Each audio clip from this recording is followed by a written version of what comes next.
This is the Awful Announcing Podcast. Here's your host, Brandon Contes.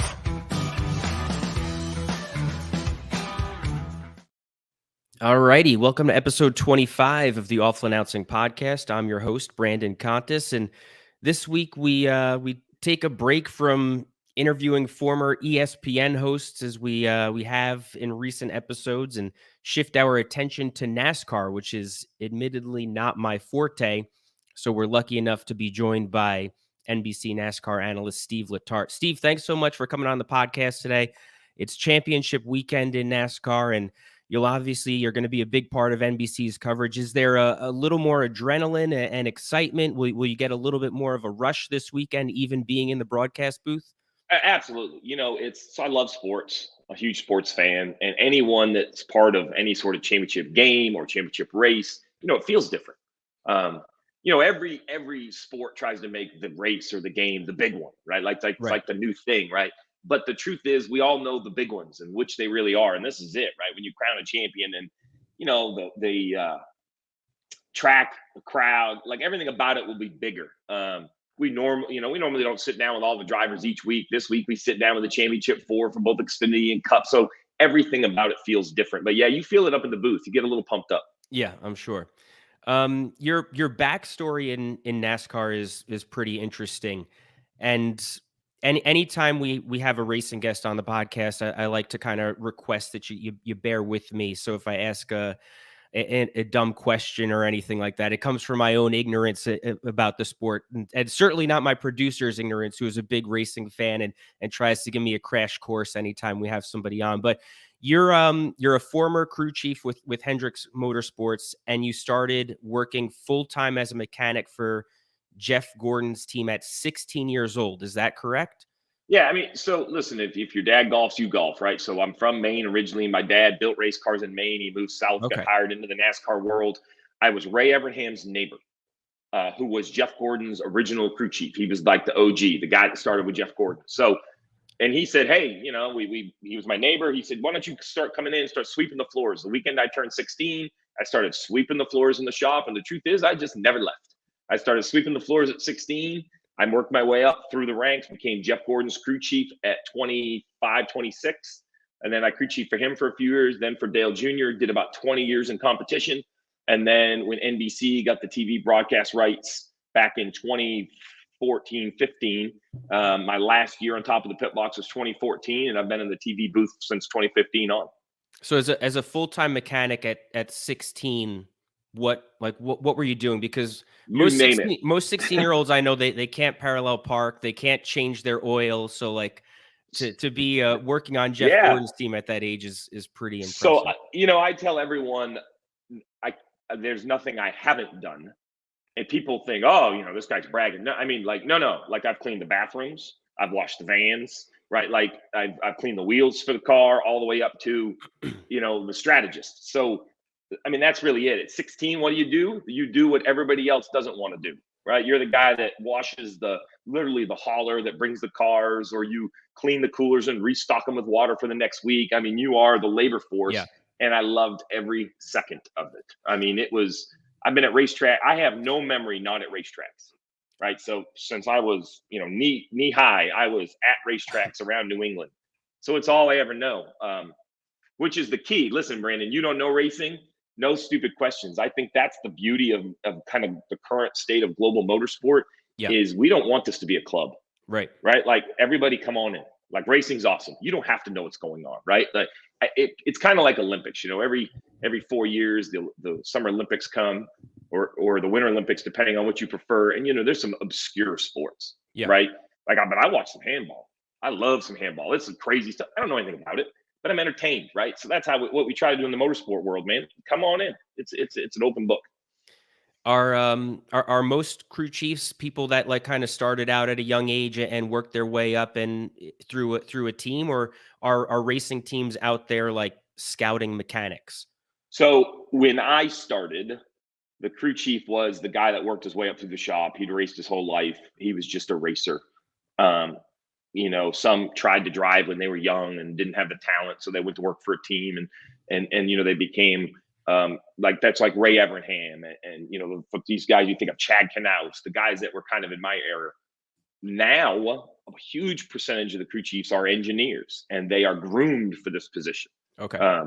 Now it is a race teams in the engineering staff is a lot like churning out QB camp, right? Like every year you're bringing one or two new young ones, and some don't like it. Some look, it's a unique job, right? Some have the skill sets to go design buildings, and they said, that's a cool job because I clock in and clock out. Race teams, like football teams, like everybody else, not a lot of clocking in and clocking out. It's kind of a 24/7 gig. They're groomed, and then the guys that's the best engineer. Most of the crew chiefs today are engineers. Were you able to have the sort of any like pinch me moments of like, wow, like I'm a crew chief for Jeff Gordon, or I'm a crew chief for Dale Earnhardt Jr., or were you void of that because you grew up in it? So, for sure. I tell the story when I became Jeff's crew chief, I was 26 years old. He could have had anybody. I mean, he was at the top of his game. I'd never crew chiefed. I've been on his team for nearly 10 years, and he kind of gave me this opportunity, and he calls me into his office and he sits me down. He said, "Hey man, listen, I know you're ready for this. You're going to be great. What I need you to do is treat me like everyone else." It's the best advice I could never take. He wanted to be held accountable. He wanted to be pushed. And we had a good career together. It would have been so much better if I could have listened to that. But he was kind of my hero, right? Like I grew up working for him. I did a much better job when I transitioned to Dale of taking, heeding that advice and had a very much different approach. But listen, my whole life is a little bit of a pinch me moment. I won't lie. There's a lot of times I would stop in my driveway and think to myself, I get paid to race. Like if I was the salesman at the local car dealership, I'd be racing on Saturday night at a short track somewhere. I mean, I get paid to do what I love to do. Yeah. And it hasn't really stopped. Now they pay me. Now, listen, if my bosses watch this, it's a tough job. It's a lot of work. But now they pay me to talk about the races I would have watched anyway. Yeah. You want to talk about a good gig. I mean, there's a lot of prep and there's a lot of work that goes into it. But as you can tell, I love to talk. So, I mean, it's super comfortable being up there. I love racing. I love sports. To sort of talk about them on Saturdays and Sundays is a home run. You won the Daytona 500 with Jeff Gordon in 2005, and then with Dale Jr. in 2014. Was one of those more special than the other? So the story goes that NBC buys the rights. I have meetings with those guys in 2013. If you follow the timeline, I decide, and I was just tired. I mean, I'll admit it. Most men aren't supposed to admit that. Look, I was whipped.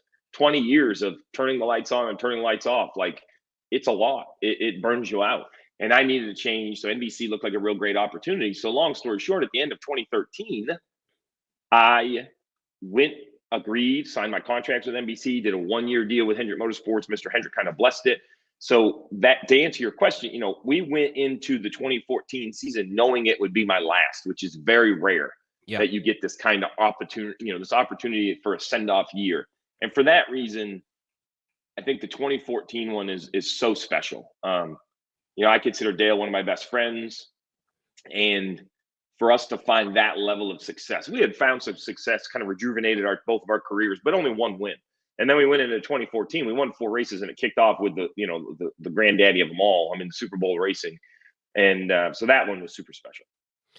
As a crew chief, your role is obviously is the nuts and bolts of the car and overseeing the team of mechanics. But what type of interactions are you having with the drivers during a race? Like what directions or advice are you providing? Yeah. So, but listen. So here's what the crew chief basically is. He's the.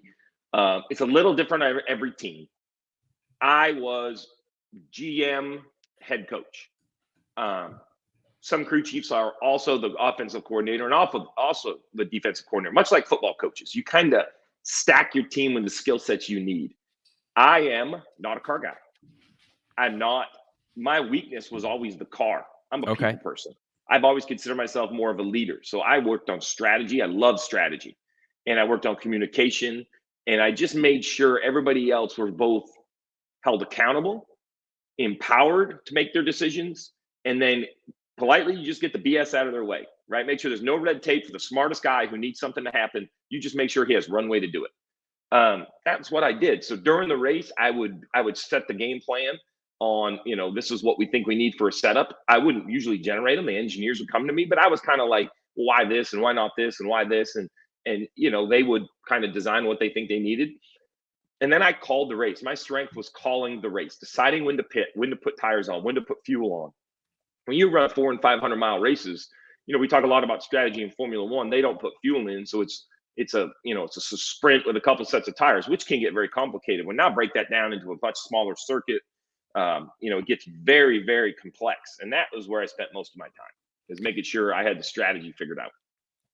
So how were the interactions during a race with Gordon and Dale Jr.? Like you said, Jeff told you to push him and things like that, but would one of them push back on what you were telling them or suggesting more than the other? Well, Brandon, we got to get you to a race and we'll get you a scanner and let you listen to the drivers. They all have this alter ego, whether they like it or not. They put that helmet on. And my joke is right here below the chin, there must be some really important vein that feeds the brain, because when that chin strap of the helmet tightens up, they all lose their mind and they become, frantic and emotional. And so that was it, right? Jeff was very different than Dale. Jeff, he wanted to know what the plan was and had, hey man, talk to me about it. And he wanted to be included.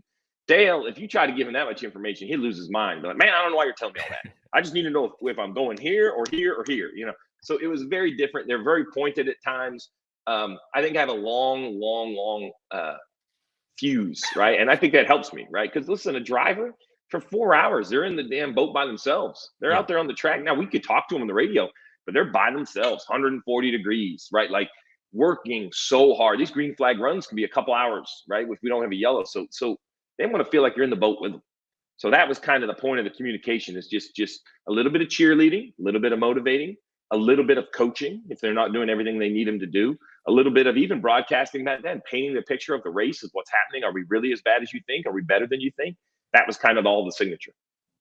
How are you watching the race as a crew chief? What are you? Do you have monitors, or what are you looking at? So it's funny because now that I'm in the TV booth, all the crew chiefs watch it incorrectly. So NASCAR likes the crew chiefs to be on pit road on the pit box. But the real view is up above. You see the whole race play out. So I would be down on the pit box, and I usually would have a bank of monitors. One would be the broadcast view. One would be communication to the other engineers. One would be really just a data screen with a bunch of information on it. And the other big one is lap times. We call it timing and scoring, which is basically your position, how fast you're going. There's some other data in there, but that's kind of your lifeblood of those 4 screens. And what about now as an analyst? How do you watch? So now up above, we have a 4-man booth, which is a little unique. So we have split booths. Rick and I are in a booth together, and I have a program monitor, which you would imagine the fans at home have. Then I have that same timing and scoring screen, or a version of it. It has a little bit different information that Rick and I also share. But then I also have I call them my cheat monitors. I'm in charge of the drawing. We can't let the drivers draw. So if we got to tell a straight, that's in my booth. And then I have a big selector with a 4-bank. I could go through in-car cameras. I could go through some other programs. One of our stat companies, they do a great job of kind of designing programs. I'm a real data guy, and I like to look at the data differently. So if we build a program to analyze the data differently, I'm kind of scrolling through that. I go into a race thinking I need to be prepared like I'm calling the race, like I have a car in the race, like I could strategically figure out how this race needs to be won.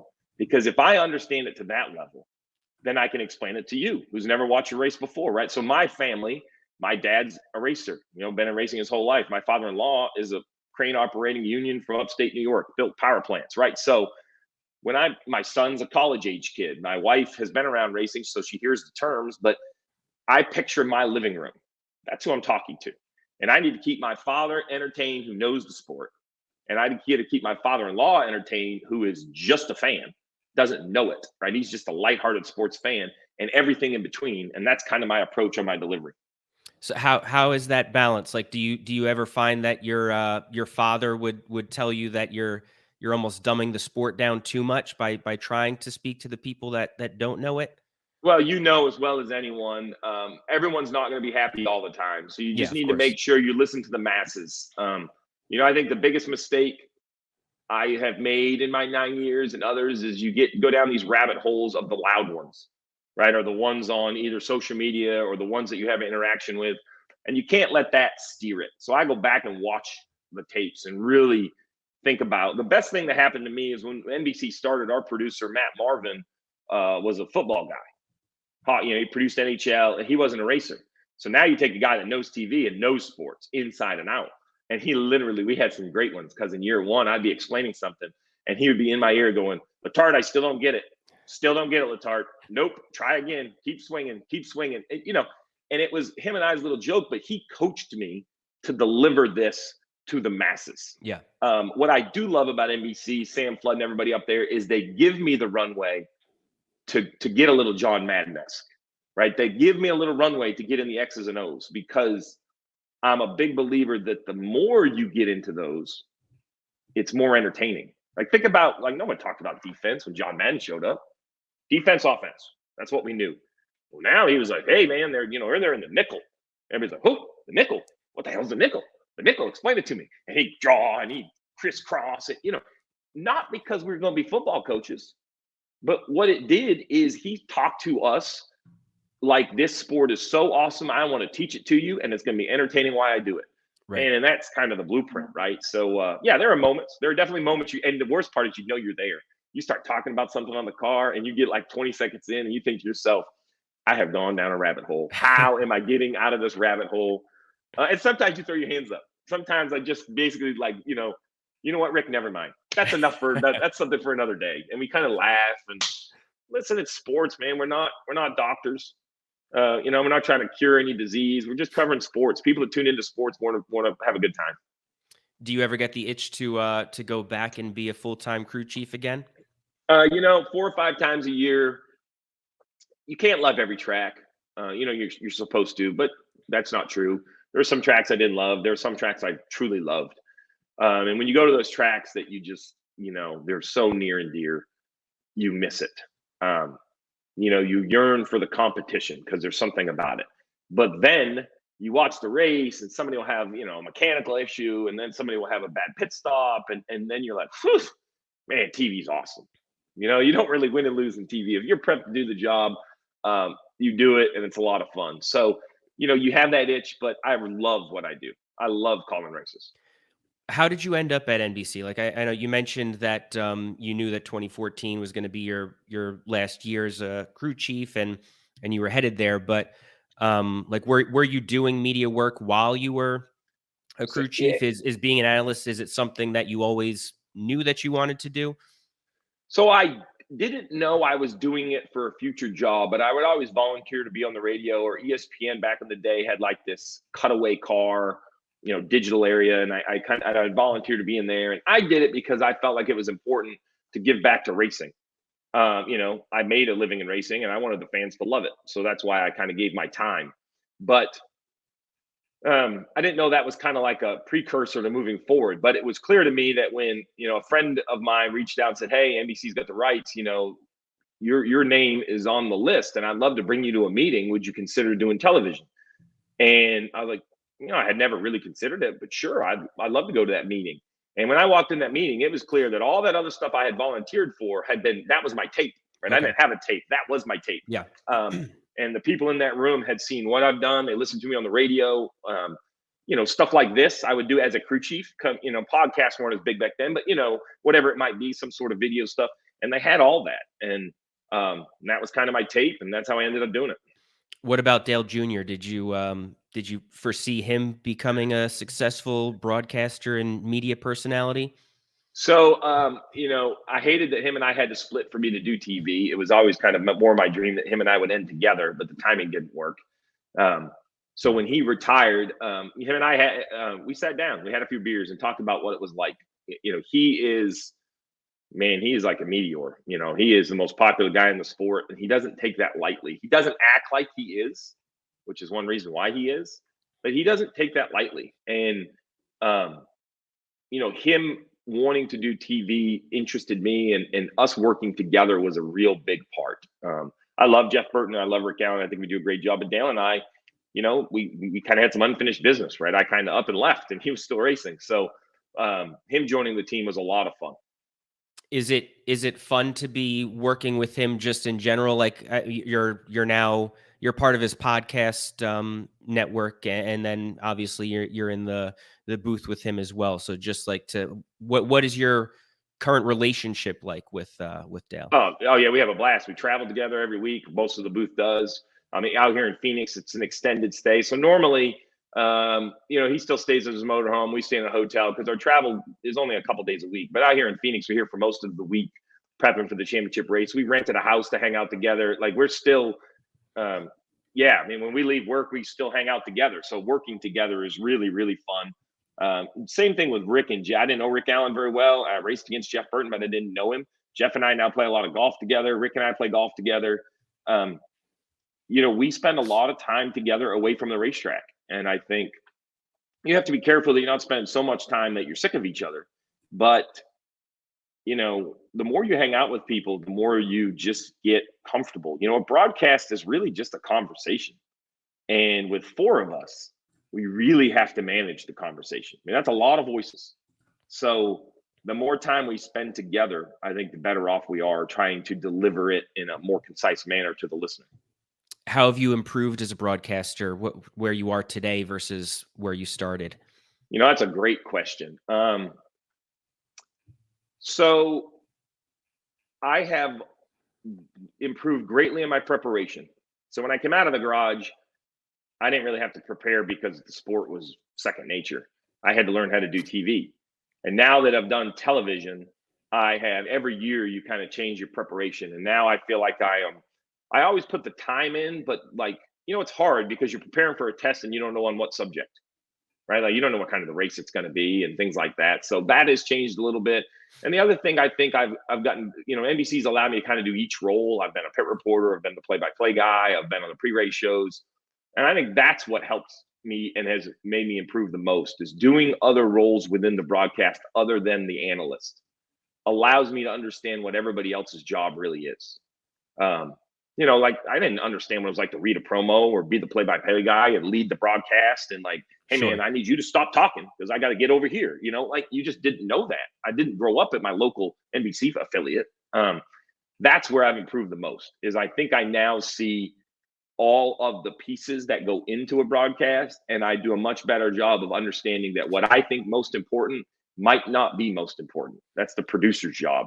And I am way more comfortable being produced, as crazy as that sounds, right? I'm ready. I'm like the guy in the bullpen. I'm ready to go. And when the producer taps me, I go.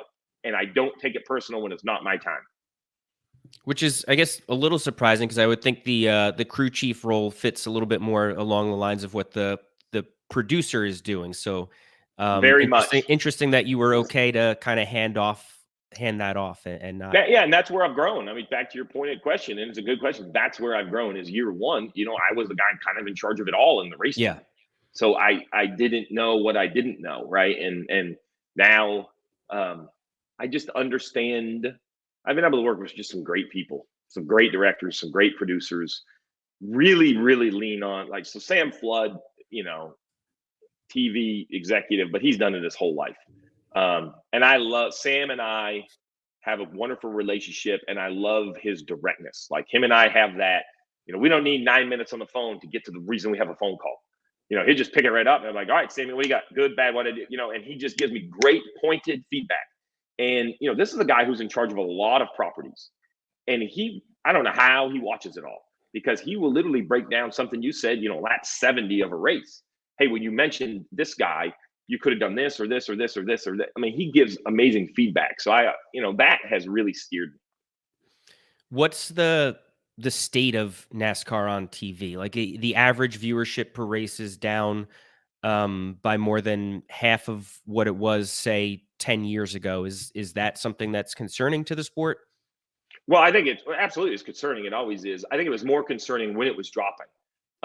It is definitely down. When we came on in the 2015, 2016, I'm not a big ratings guy, but so let's say there were, I don't know, 4 or 5 million on average. Now there's say 2.5, 3 million on average. These are real generic numbers, depending on networks and time of days, and you get it. Yep. So the concern, though, the decline was more concerning than the new floor, right? Because we've been very consistent now. Fox had a really good first half. We had a really good second half. We're hoping for a big championship weekend.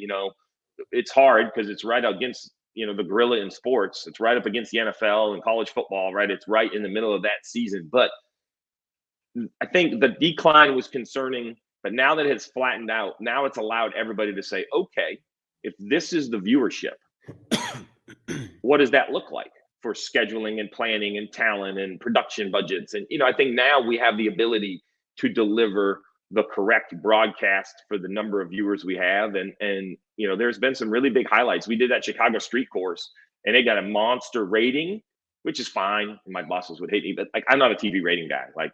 If you tune in, I'm going to tell you this stuff. How you tune in is not really my deal, right? That's somebody else. That's marketing or whatever. More importantly for me, the weather couldn't have been worse. I mean, I think it rained inches in Chicago and it was electric. We brought racing into an urban setting and it was, I'm going to get the percentage wrong now, so don't quote me, but I don't know, 80, like some remarkable number were first-time ticket holders. Those are the things that excite me because I'm confident we could keep going back to the same venues forever and be the same forever. But the fact that, this NASCAR brass is not afraid a couple times a year to put us into a different area. And I think that's what excites me. And that's what kind of in my mind has stopped the decline and flattened out. And I think we're getting ready to go the other way. I really believe it has a lot of potential. Does NASCAR and does NBC help NASCAR to reach younger demographics and younger sports fans to kind of try to develop those fans, because the younger demos do consume everything quickly and in short clips, so like it doesn't necessarily fit to sitting down and watching a 3-hour broadcast? Yeah, every year what I'm asked to do is different, right? I always broadcast the race, but then what else? Right? It's not really a 30-minute, like we don't do a 30-minute daily show every day anymore like we did 7 or 8 years ago. Now it is more this, right? Like when you said, hey man, we use a StreamYard link, or I'm like, oh, I know what StreamYard is. Yeah. Like, during COVID, I have, you name it. I can get to links, every video thing. I apologize now, I'm all backlit here because my son is coming up out here in Phoenix. But, to your point, we are now asked to do more casual things like this. Like it doesn't have to be suit and tie, go to the booth. I mean, that Sunday is important, but if we have a big announcement or last year when Ross Chastain rode the wall at 160 miles an hour and everyone's head kind of exploded, it was the craziest thing we'd ever seen. We get right online and we interact with the people online. I love it because, back to the crowd I'm talking to, my son is at college and in a fraternity. They're really my sense of the younger crowd. Like a couple weeks ago, we were in Miami for the playoff race, and he texts me, not about the race. Dad, the Grimace and Hamburglar car is awesome. And I'm like, I take a breath and I give 2311 credit, right? They have a Grimace car and a Hamburglar car. And I laugh, but that matters, right? I'm like, here is a college kid. All the kids in the frat love it. It's so awesome. So on the broadcast, so I get the producer. I'm like, hey, I know you're gonna think I'm crazy, but the frat kids think the Hamburglar and the Grimace car is great. So let's give them, today during the race, this was kind of pre-race. I'm like, let's give them a couple minutes of, so easy to get sucked into the nuts and bolts of racing. But I'm like, let's give the kids what they want to see. Let's show the Hamburglar car, show Grimace walking around pit road, like lean into it, make it fun.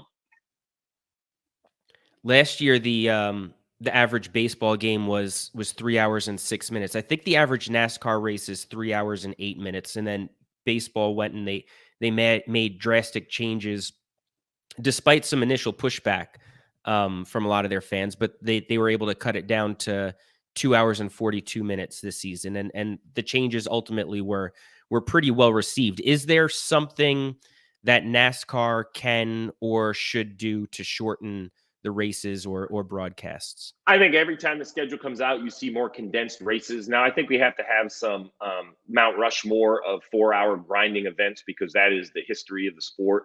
So I equate racing a lot to golf because it's kind of the same, right? While there are teams, it's kind of a singular player going against a singular player. It's the same idea. And you see golf trying to find either shorter events or different ways to kind of deliver it.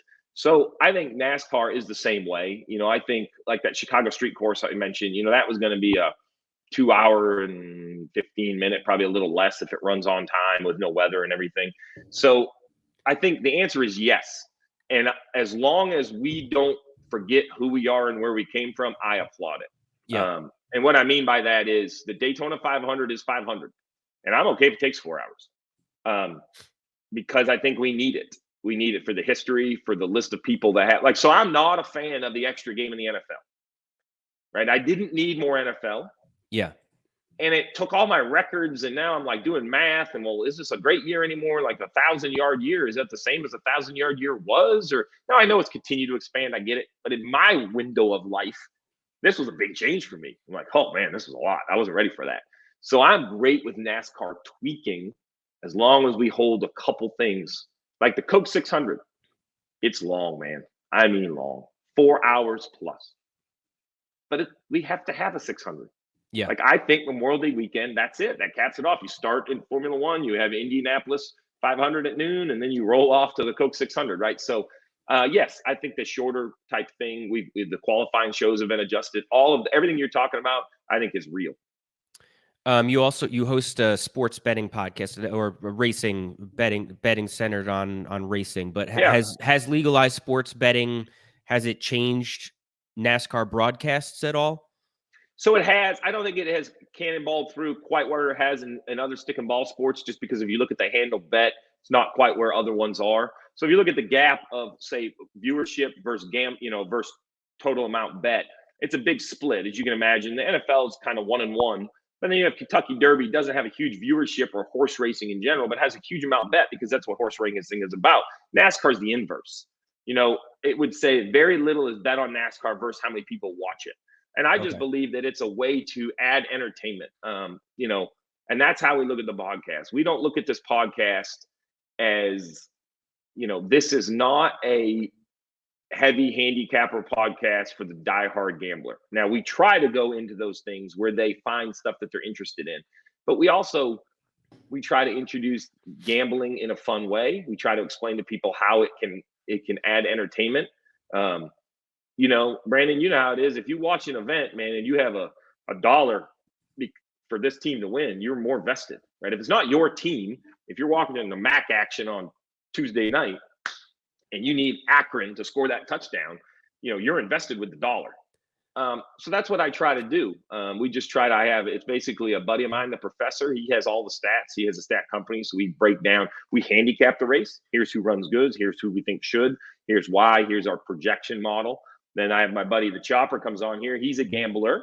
He has no footprint in NASCAR. He has no involvement in NASCAR. So he's allowed to wager on NASCAR because I can't, obviously. And my buddy, the stat guy, can't because he's in the sport as well. So, we have to have a gambler on there to talk gambling. Right. And that's kind of it. We have a lot of fun. We talk about some other sports as well. And it's year one. We're just trying to make it, I don't want to say mainstream. We're just trying to bring it to light that it is available. You can bet NASCAR. Here's how you do it. It's a little educational and a lot of fun, to be honest. Yeah, I would think the ability of a casual sports fan to just throw a couple of dollars on a race or on a specific driver, that it should definitely attract some casual fans, especially over the summer when you're not able to bet on football. Just kind of gives you something else to do and something else to watch. Yeah, and as it grows each year, more states legalize it, which we see now. There's going to be a big footprint at the Waste Management in the spring of a sports book right on the facility. And I think that's kind of, in my mind, that's where I see this going, right? What I see this going is it's going to be more involved in the broadcast. And that's kind of why I started this, because I wanted to be the guy that was versed on it, right? Like when the broadcast decided it was time to put this in here. Like, think about the first time you flipped on the ticker and it said, New England against the Browns -3.5. Like, well, right? I mean, they put the line, like the lines used to be taboo.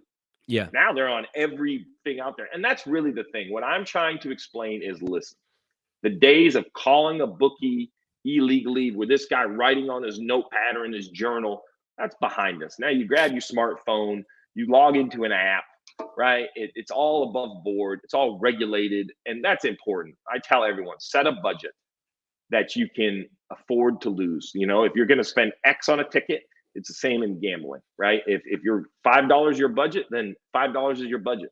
This should add to entertainment value. So I think the more it's legalized, hopefully, maybe we'll see it in arenas more, and who knows where it'll go. Do you have a favorite bet for this weekend, whether that's a prop or on a driver? Is that something that you've given out yet? I haven't. So we're going to record later in the week. This week's very hard. My favorite bet of this week is going to be basically don't bet any driver to win the race other than the championship 4. And when I say that, people can laugh, but we have seen every year that the championship 4 are raced with such a level of respect that rarely do we see a non-championship contender win this race. So no matter how great the odds look or how excited you might be of one of these non-championship guys that how well they can run at Phoenix, don't believe it. Because in the end, as it should be, it's kind of like the Champs-Élysées, it's kind of like the last stage of the tour. This race is about the 4 guys racing for a championship. There are 32 other guys in it, and we're going to respect them and cover them. But they race in a way where those 4 have to be the favorites. So I think that's it. Now, Vegas thinks that Kyle Larson is the absolute favorite for the championship. I don't have a favorite. This sounds silly, but we are blessed with 4 absolute knockouts. And what we're going to have, it's going to take their best. Whoever has their best on Sunday, you know how it is. You can't have your best every day. Whoever has their best at the right time on Sunday, that's who's going to be the champion. Are the remaining drivers, Christopher Bell, Ryan Blaney, William Byron, and Kyle Larson, are they, in your mind, are they the best 4 drivers from the NASCAR season? So, it's funny to say, I think that there are some great drivers we are missing. Denny Hamlin, I think, is up there. Martin Truex Jr. is very, very good. Chase out, there's probably 8 or 10 drivers that I think if you looked at, career numbers or if you were drafting drivers, these drivers would be high on your draft board. But what I will say about these 4 drivers, the youngest is 25, the oldest is 31. They're in this blueprint. Everybody, hey, what makes a great quarterback? Well, when I look at drivers, north of 150 starts, mid to late 20s, we're starting to see this mold of when a driver is kind of at its peak. And I don't even say at its peak, that's probably the wrong word, but when a driver, say we had a bench, when he becomes your starter, that would be how I would equate it to other sports, right? When this guy is ready to be the lead guy. And that's what we have, right? All 4 drivers have that kind of blueprint around them. This is the youngest championship 4 we've ever seen. We always seem to have a veteran. Now, Kyle Larson's a veteran. He's a champion, but we always seem to have a late 30s guy in there. Not this year. This is the youngest. When you look at the average, it's the youngest 4 ever. And Hendrick Motorsports has 2 drivers in the championship 4. What's the competition like within Hendrick? When you were there, like were you rooting for other drivers and teams, or did you want to beat those other crew chiefs within Hendrick even more? You want to beat them even more. It's like playing basketball against your brother. I mean, you want to beat them. Like you want to be better than them is a better way, right? You want to finish in front of them because you're faster, because you took the equipment provided and you outperformed them. Versus the Hendrick drivers, if the Gibbs driver breaks, that okay, well, that's what happens. So it's an interesting thing, but the dynamic of competition, I feel 100% confident that they're doing everything they can do until the green flag drops to make sure that they have all the information needed. And then that organization is built where may the best team win. And I think that is interesting because if that ever goes away, that's an issue. Mr. Hendrick can own 4 cars. I love it. And I think it's good to have his name and his input. But if we think Kyle Larson and William Byron aren't trying to blacken each other's eyes every chance they make a lap here, they are trying to beat each other. And that is it, right? I mean, that's what makes sport. Somebody has to try to beat somebody. So the NASCAR Cup Series Championship is going to be Sunday from Phoenix Raceway. And then if you go back in March, Byron finished first there, Blaney was second, Larson was 4th, and Bell was 6th at Phoenix. So how different is the track at Phoenix Raceway in March compared to November? Well, it's a big gap in time. It's actually closer from now to next March than it is the 2 races in the same season, as crazy as the calendar works. It's really what have they developed? There's not a lot of testing. And unlike in other sports where you have to worry about wear and tear on your players, racing is all about technical development throughout the year. So are they going to be racing the same setup aerodynamically and chassis wise and engine setup that they had in March? Probably not. They've probably found stuff and improved. So that's, what you just mentioned is basically what is taking my preparation taking so many hours in my preparation, because Ryan Blaney, if you say who is the fastest most recently, Ryan Blaney won last week. He was probably the best car in Miami. And then if you say, well, at Phoenix, who's the best? Well, Ryan Blaney has a pretty good history, right? So it's kind of one of those, you got to be careful, because I can give you a stat to confirm whatever you're believing, right? But I can also give you the opposite of that. So it's going to be a lot of fun. It's truly, in my opinion, going to come down to the final a moment. This is like every good match. It's going to come down to turnovers. Isn't that that's the punchline? Got to come down to turnovers. Well, this race is going to come down to, we don't have turnovers races. We have what I call moments.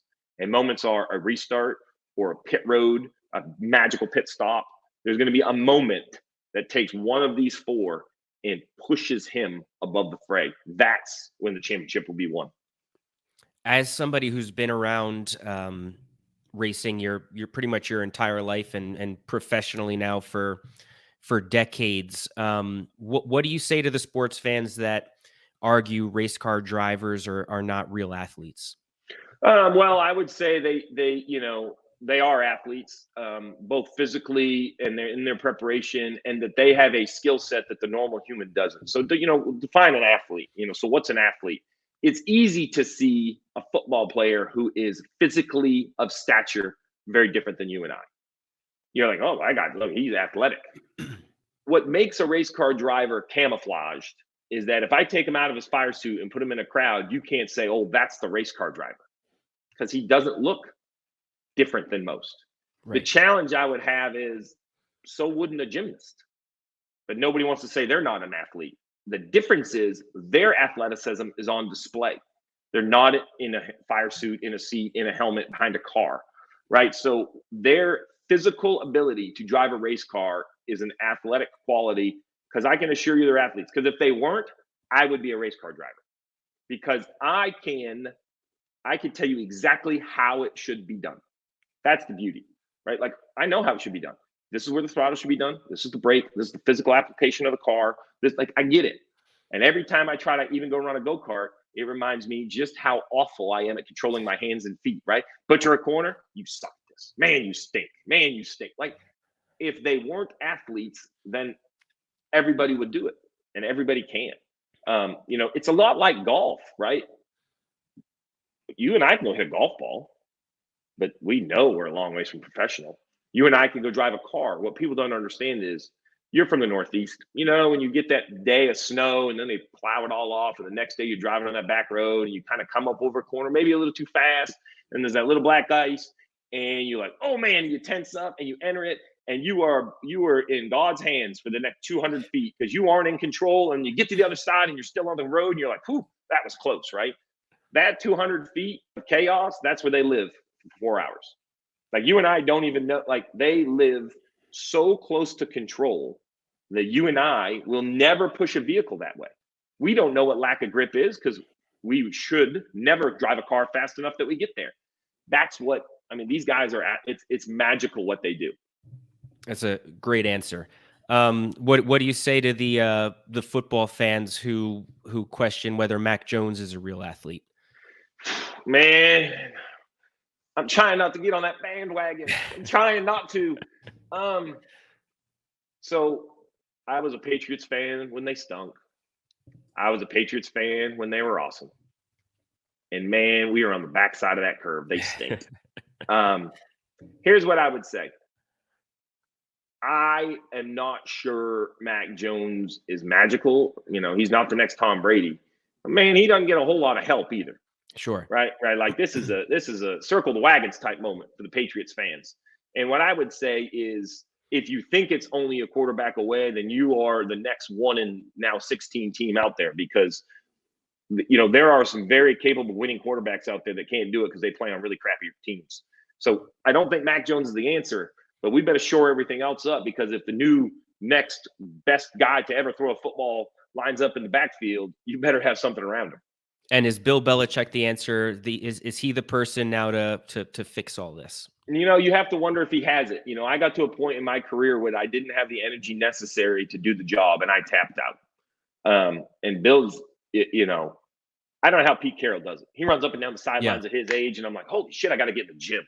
This guy burns more calories chewing gum than I like. This is unbelievable, right? So I say that because, it's okay if he's not the guy, and I wonder if he's not. I wonder if So here's how I would equate it, bringing it all the way back to me. I worked with Chad Knaus, Jimmy Johnson's crew chief, won 7 championships. He's the guy, right? No one could take a car that was 95% of the way there and make it perfect better than Chad. But if we would go somewhere and they were not even close, like it was 60% perfect, he literally would ask my opinion. Not because I'm better than him, because when it's so far off, he can't even figure it out. And you wonder if the Patriots aren't there, right? Yeah. You wonder if if they're so far off that, man, it isn't X's and O's and the detail. We're not in the details here, Bill. We're in the big chunks. We're missing some major things. Now, we did beat those no good Buffalo Bills. Now, that was a big day. Got a hoodie from my buddy out of that. So, the only team I hate more than Bills are the Dolphins from all those years that they beat us when we should have. Well, maybe the Giants. I have a small list. The helmet catch. Come on. I'm gonna hate the Giants. But I think Belichick, and I hate to say it, but I think I would be ready for all new. I think you can't hold on to the past. I think it's time, like, hey, Bill, you were great. Everybody was great, but let's start anew. Yeah, no, man, that hurts. That hurt to say. God, sorry. It does seem like that's the direction that they're going to have to go in at some point. Like, he was given a chance to rebuild it without Brady and wasn't able to do it. And he's not 50 years old. If it's something that's going to take a few more years, you do just kind of wonder if he's the right person to be able to build through the draft the right way, as opposed to trying to replenish through free agency. You just wonder if his timeline is the same as the teams, right? I mean, that's to your point, right? I mean, that's really what you're saying, right? We aren't a good draft away. Right. We're 3 years away from a 500 season. We're 5 years away from a postseason run. And anybody who doesn't think that's the case, man, I'm sorry, but there's some really great teams out. I mean, Josh Allen is a beast. I mean, Mahomes is a magician. I mean, these guys are. It's so good, so much fun to watch. Yeah, Steve, you were awesome. Thanks so much for joining the podcast. I really appreciate it. Brandon, thanks for having me. Now, listen, the non-race fan, you have to do me a favor though. You're gonna have to come to a race. You're gonna pick a race next year. You have to come out. You're gonna have to see it in person. I know this is awful to say because I'm an announcer. TV doesn't do it justice. You got to see it in person. You got to see the speed, hear the noise, and smell everything that's going on. So I appreciate you having me on here, but we'll get you out to a race. Yeah, no, that sounds great. Definitely, I'll take you up on that. That is Steve Letarte. I'm Brandon Contes. This is the Awful Announcing Podcast. Please rate and subscribe to this podcast. Please also subscribe to Awful Announcing's YouTube page. But regardless of how you consume Awful Announcing and the Awful Announcing Podcast, thanks for listening and be good. Thanks for listening to the Awful Announcing Podcast. For the latest news spanning the sports media landscape and more, check out awfulannouncing.com and follow us at Awful Announcing.